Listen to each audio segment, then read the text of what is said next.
ఒక పనిని 55 రోజుల్లో చేయగలడు. అతను 20 రోజులు పని చేస్తాడు మరియు బి మాత్రమే మిగిలిన పనిని 49 రోజుల్లో పూర్తి చేస్తాడు. అయితే ఇద్దరు కలిసి ఆ పని పూర్తి చేయడానికి ఎన్ని రోజులు పడుతుంది? చూడండి, ఏ అనేవాడు ఒక పనిని 55 రోజుల్లో చేస్తాడంట. కాసాగు మెథడ్లో చేద్దాం. టైమ్ అండ్ వర్క్లో ఎంత పెద్ద ప్రాబ్లం వచ్చినా కాసాగు మెథడ్లో చేస్తే ఈజీగా అయిపోతుంది. మనకు కావాల్సింది ఏంటి? ఎగ్జామ్ పాయింట్ ఆఫ్ వ్యూలో మనకు వితిన్ సెకండ్లో మనకు ఆన్సర్ అనేది కావాలి. అంతేగాని ఫార్ములాలు వేసుకుంటా లెంతీగా వేస్తే టైం వేస్ట్ అవుతుంది. కాబట్టి కాసాగు మెథడ్ చేస్తే మనకు టైం అనేది సేవ్ అవుతుంది. ఎంత పెద్ద ప్రాబ్లం అయినా ఈజీగా చేయొచ్చు. చూడండి, ఏ అనేవాడు 55 రోజుల్లో చేయగలడు. ఏ అనే వ్యక్తి 55 రోజుల్లో చేస్తాడు. అయితే ఏ 20 రోజుల్లో పని చేసిండు. 55 రోజుల్లో ఏ పూర్తి పని చేయడానికి 55 రోజులు పడుతుంది. అయితే ఏ ఎన్ని రోజులు చేసిండు? 20 రోజులు చేసినట్ట. 20 రోజులు చేస్తే ఇంకెంత పని ఉంటుంది? 35 రోజుల వరకు ఉంటుంది. అంతే కదా, 35 రోజుల వరకు ఉంటుంది. ఏ చేయవలసిన వర్క్ ఇంకెంత ఉంటుంది? 35 రోజుల వరకు ఉంటుంది. 35 రోజుల వరకుని బి మాత్రమే ఏ 20 రోజులు చేసి ఇంకా 35 రోజుల వరకుని వదిలేశాడు. దాన్ని బి మాత్రమే, బి ఒక్కడే మిగిలిన పని 49 రోజుల్లో చేశాడు. అంటే ఏ 35 రోజులు చేయాల్సిన పనిని బి అనేవాడు 49 రోజుల్లో చేశాడు. అయితే దీన్ని బట్టి టోటల్ వర్క్ని ఎన్ని రోజుల్లో చేస్తాడో బి అనేవాడు ఎన్ని రోజులు చేస్తాడో కనుక్కోవచ్చు కదా. అంటే ఏ 35 రోజుల వర్క్ని బి 49 రోజులు చేస్తే ఏ 55 రోజుల వర్క్ని బి ఎన్ని రోజులు చేస్తాడు? ఏ యొక్క 55 రోజుల పని మొత్తం పని ఎన్ని రోజులు చేస్తాడో బి దాన్ని ఎన్ని రోజులు చేస్తాడో కనుక్కుంటే బి అనేవాడు ఆ పూర్తి పని ఎన్ని రోజులు చేస్తాడో వస్తుంది కదా. చూడండి, క్రాస్ మల్టిప్లై చేస్తే 55 × 49/35 7 5 7 7 49. Okay, 7 5 7 5 7 7 7 5 35 7 7 49 5 1 5 11 11 × 7 77 days. అంటే బి ఏ 55 రోజుల్లో వేస్తే బి అనేవాడు ఎన్ని రోజుల్లో చేస్తుండు పూర్తి పనిని? 77 రోజుల్లో చేస్తాడు. బి అనేవాడు 77 రోజుల్లో చేస్తాడు. ఏ అనేవాడు 55 రోజులు, బి అనేవాడు 77 రోజుల్లో పూర్తి చేశాడు. అయితే మనకు టోటల్ వర్క్ కావాలి. టోటల్ వర్క్ ఎన్ని పార్ట్స్ అనేది వీటి యొక్క ఎల్సిఎం ఎంత? 55, 77 యొక్క ఎల్సిఎం ఎంత? ఏ యొక్క తర్వాత 11 తోటి పోతుంది. 11 5 11 7 ఇంకేమైనా పోతుందా? పోదు. అంటే 11 5 55 55 × 7 7 5 35 7 5 35 ఇక్కడ 3 38 కాసాగు వచ్చేసి 385 అవుతుంది. ఇది టోటల్ వర్క్ కాసాగు. ఇది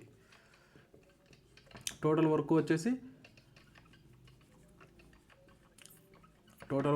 385 పార్ట్స్. అయితే 55 ఎంతలో పోతుంది? 7 5 35 అంటే 55 ఏళ్ళ 385.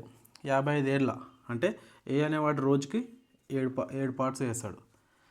బి అనేవాడు 77 రోజులు అంటే రోజుకి ఎన్ని పార్ట్స్ చేస్తాడు? 77 యొక్క మళ్ళీ 385 ఎప్పుడు పోతుంది?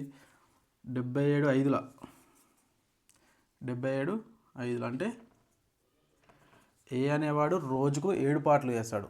బి అనేవాడు రోజుకు 5 పార్ట్స్ చేస్తాడు. అయితే ఇద్దరు కలిసి ఆ పని పూర్తి చేయడానికి ఎన్ని రోజులు పడుతుంది? ఇద్దరు కలిసి అంటే 7 పార్ట్స్ ప్లస్ 5 పార్ట్స్ 12 పార్ట్స్. ఇద్దరు కలిసి ఏ ప్లస్ బి కలిసి టోటల్ వర్క్ ఎంత? 385 రోజులు, 385 పార్ట్స్. రోజుకి ఎన్ని పార్ట్స్ చేస్తారు ఇద్దరు కలిసి? వీడు 7 పార్ట్స్, వీడు 5 పార్ట్స్, రెండు కలిసి 12 పార్ట్స్. క్యాన్సిలేషన్ పోతే కొట్టేయచ్చు, పోకపోతే వదిలేయచ్చు. టోటల్గా ఇద్దరు కలిసి ఎన్ని డేస్లో పూర్తి చేశారు? 385/12 డేస్. చూడండి, ఏ అనేవాడు ఒక పనిని 55 రోజులు చేసిండు. అయితే అతను 20 రోజులు చేసి 35 రోజుల పని వదిలేసిండు. అంటే 20 రోజులు చేసిండు 55 రోజులలో. ఇంకా ఎన్ని రోజులు ఉంటుంది? 35 రోజులు ఉంటుంది. ఆ 35 రోజుల పనిని బి అనేవాడు 49 రోజుల్లో చేశాడు. 49 రోజుల్లో చేస్తే మనకి ఇప్పుడు బి టోటల్ ఎన్ని డేస్లో చేస్తాడు అనేది కావాలి. అంటే 35 రోజుల వర్క్ని ఏ చేయవలసిన 35 రోజుల వర్క్ని బి అనేవాడు 49 రోజుల్లో చేస్తే ఏ చేసే 55 రోజుల పనిని బి ఎన్ని రోజుల్లో చేస్తాడు? క్రాస్ మల్టిప్లై చేస్తే 77 డేస్. బి అనేవాడు 77 డేస్లో కంప్లీట్ చేస్తాడు. ఈ రెండింటి యొక్క కాసాగు వచ్చేసి 385. అంటే 385 టోటల్ వర్క్, అది 385 టోటల్ వర్క్. అయితే ఏ అనేవాడు రోజుకి ఎన్ని పార్ట్స్ చేస్తాడు, రోజుకు ఎంత వర్క్ చేస్తాడు అనేది కావాలి మనకు. రోజుకి ఎంత వర్క్ చేస్తాడంటే 55 రోజుల్లో చేస్తాడు కదా, టోటల్ వర్క్ బై 55 చేస్తే రోజుకి 7 పార్ట్స్ చేస్తాడు. 7 పార్ట్స్ చేస్తాడు. బి అనేవాడు 77 రోజుల్లో చేస్తాడు. అంటే రోజుకి ఎన్ని పార్ట్స్ చేస్తాడు? 385/77 చేస్తే రోజుకు 5 పార్ట్లు చేస్తారు. ఇద్దరు కలిసి ఒక రోజుకి ఎన్ని పార్ట్స్ చేస్తారు? 12 పార్ట్స్ చేస్తారు. టోటల్ వర్క్ ఎంత? 385 పార్ట్స్. 385 ఇద్దరు కలిసి రోజుకి ఎన్ని పార్ట్స్ చేస్తారు? 12 పార్ట్స్. క్యాన్సిలేషన్ చేస్తే అవే A+B కలిసి ఎన్ని డేస్? 385/12 డేస్లో వర్క్ అనేది పూర్తి చేస్తారు.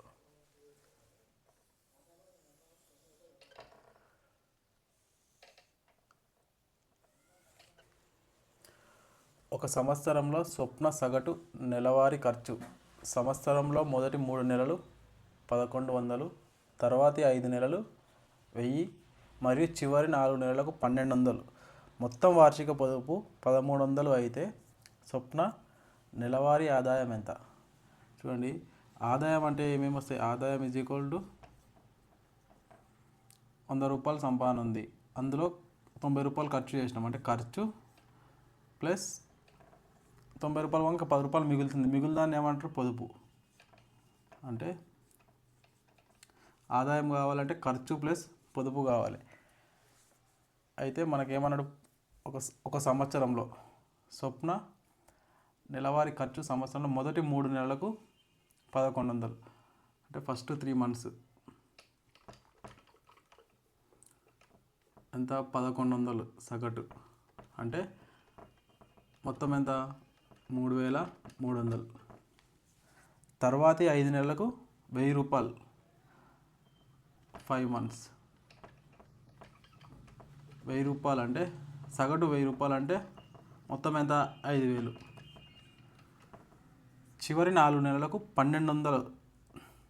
చివరి 4 నెలలకు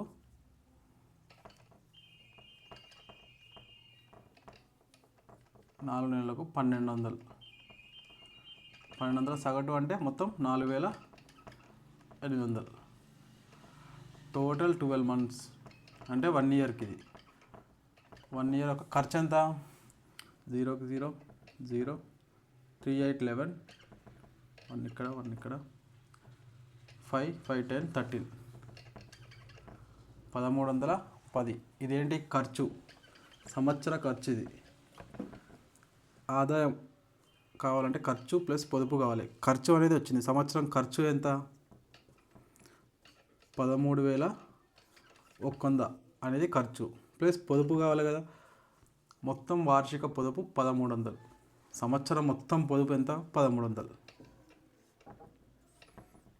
టోటల్ ఎంత? 14400. ఇది ఆదాయం, సంవత్సరం మొత్తం ఆదాయం. అయితే మనకేమడిగిండు? స్వప్న యొక్క నెలవారీ ఆదాయం ఎంత? నెలవారీ ఆదాయం అంటే ఇది సంవత్సరం మొత్తం ఆదాయం. నెలవారీ ఆదాయం అయితే టోటల్ ఆదాయం బై టోటల్ మంత్స్. టోటల్ ఆదాయం ఎంత? 14400 బై సంవత్సరానికి 12 మంత్స్ కాబట్టి బై 12. 12 12 2 జీరోలకు 2 జీరోలు. అంటే స్వప్న యొక్క నెలవారీ ఆదాయం ఎంత? 1200. నెలవారీ ఆదాయం.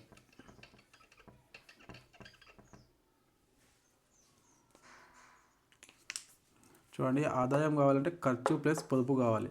ఖర్చు మనకు ఎలా ఇచ్చిండు, మొదటి 3 నెలలు 1100 సగటు అంటే ఫస్ట్ 3 మంత్స్ సగటు ఎంత 1100, మొత్తం ఎంత 3300. నెక్స్ట్ 5 మంత్స్ సగటు 1000 రూపాయలు అంటే టోటల్ 5000. చివరి 4 నెలలకు 1200 ఇచ్చిండు సగటు అంటే టోటల్ 4800. టోటల్ 12 మంత్స్ యొక్క ఖర్చు ఎంత 13100. ఆదాయం కావాలంటే ఖర్చు కావాలి, పొదుపు కావాలి. ఖర్చు ఎంతనో తెలిసింది సంవత్సరానికి. సంవత్సరం యొక్క పొదుపు ఎంత ఇచ్చిండు 1300. 2 ప్లస్ చేస్తే 14400 సంవత్సరం యొక్క ఆదాయం. అయితే మనకేమన్నా నెలవారీ ఆదాయం ఎంత అన్నాడు, టోటల్ ఆదాయం బై టోటల్ మంత్స్. సంవత్సరానికి ఎన్ని మంత్స్ 12 మంత్స్. క్యాన్సిలేషన్ చేస్తే మంత్లీ ఎంత సంపాదిస్తుంది 1200.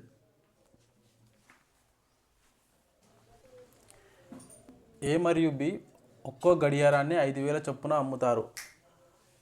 ఏ 25% లాభం ఆర్జించగా బి 10% నష్టం పొందుతాడు. అయితే ఏ మరియు బి ధరల నిష్పత్తి ఎంత? చూడండి, ఏబి ఇద్దరు ఒక్కో గడియారాన్ని 5000 చొప్పున అమ్ముతారు. అయితే ఏ అనేవాడు 25% లాభం పొందుతాడు. అంటే 5000 అనేది ఎంత అవుతుంది, ఏ అమ్మిన 5000 అనేది ఎంత శాతం లాభం 20% లాభం అన్నాడు. అసలు ఎంత 100% ప్లస్ 25% లాభం అంటే 5000 అనేది 125%. అయితే అసలు ధర ఏ మరియు బి ధరల నిష్పత్తి. అసలు ధర ఎంత, ఎప్పుడే కానీ అసలు ధర ఎంత 100%. ఎంత క్రాస్ మల్టిప్లై చేస్తే 5000 ఇంటూ 100/125. 25 5 125, 25 4 5 1 5, 5 1 3 zeros 3 zeros. 1000 into 4 4000. ఏ యొక్క ధర ఎంత 4000. ఇప్పుడు బి యొక్క ధర, బి ఎంత కమ్మిండు 5000 కమ్మిండు. 5000 అమ్మితే 10% నష్టం పొందాడు అన్నాడు. అంటే 5000 అనేది ఎంత అవుతుంది 90% అవుతుంది. అయితే అసలు ధర అనేది ఎప్పుడైనా 100% కదా. 100% ఎంత, క్రాస్ మల్టిప్లై చేస్తే 5000 ఇంటూ 100/90. 0 క్యాన్సల్. 5000 ఇంటూ 10 50,000/9. బి యొక్క ధర ఎంత 50,000/9. బి యొక్క ధర. అయితే మనం ఏం కనుక్కున్నాడు, ఏ మరియు బి ధరల నిష్పత్తి ఎంత అంటున్నాడు. ఏ మరియు బి ధరల నిష్పత్తి. ఏ ధర ఎంత 4000, బి ధర ఎంత 50,000/9. ఇక్కడ ఏం లేదంటే /1 ఉన్నట్టు. దీన్ని క్రాస్ మల్టిప్లై చేస్తే 4000 ఇంటూ 9 ఎంత 36,000. 50,000 ఇంటూ 1 50,000. 3 zeros 3 zeros cancel. 2 18 36, 2 25 50. ఏ మరియు బి యొక్క ధరల నిష్పత్తి ఎంత 18:25. ఇంకెందులో కొట్టు పోతుందా, ఎందులో పోదు కాబట్టి 18:25. బి ఏ మరియు బిల ధరల నిష్పత్తి.